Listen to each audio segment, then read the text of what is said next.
अस्सलामुअलैकुम वरहमतुल्लाहि वबरकातुहू। दोपहर को बीवी मेके गई। शोहर इस वक्त काम पर था। जब घर पहुंचा तो ये नोट टीवी पर चिस्पा मिला। अम्मी के घर जा रही हूँ बच्चों को लेके।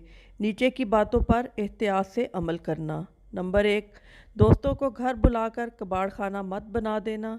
पिछली बार भी छत बहुत गंदी मिली थी। नंबर 2, खाना घर में बना लेना या होटल से खाकर आ जाना। बाहर से ला लाकर हर किसी को घर में मत खिलाना। पिछली बार सोफ़े के नीचे 4 पिज़्ज़ों का बिल मिला था। नंबर 3, चश्मा ड्रेसिंग टेबल के पास रखना। पिछली बार फ्रिज में मिला था। काम वाली की तनख्वाह दे चुकी हूँ, बिला वजह एहसान जताने की ज़रूरत नहीं। नंबर 5, सुबह सुबह उठकर पड़ोसन को जगा जगा के अखबार आया कि नहीं ये कहने की ज़रूरत नहीं है। हमारा अखबार और इनका अखबार वाला मुख्तलिफ है, और दूध वाला और धोबी भी। नंबर 6, तुम्हारे बुनियान अलमारी के नीचे के खानों में है और बच्चों की ऊपर के खाने में रखी होती हैं। पिछली बार की तरह बच्चों की पहन के मत चले जाना। नंबर 7, तुम्हारी सारी रिपोर्टें नॉर्मल हैं।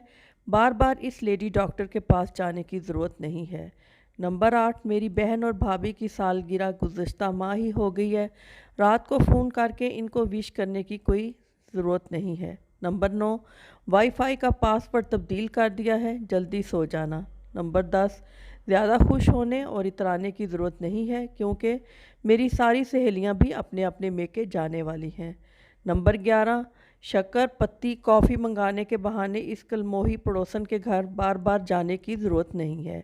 मैंने सारी चीज़ें ला के रख दी हैं। और सबसे अहम बात, नंबर 12, ओवर स्मार्ट बनने की कोशिश मत करना। मैं किसी भी वक्त वापस आ सकती हूँ।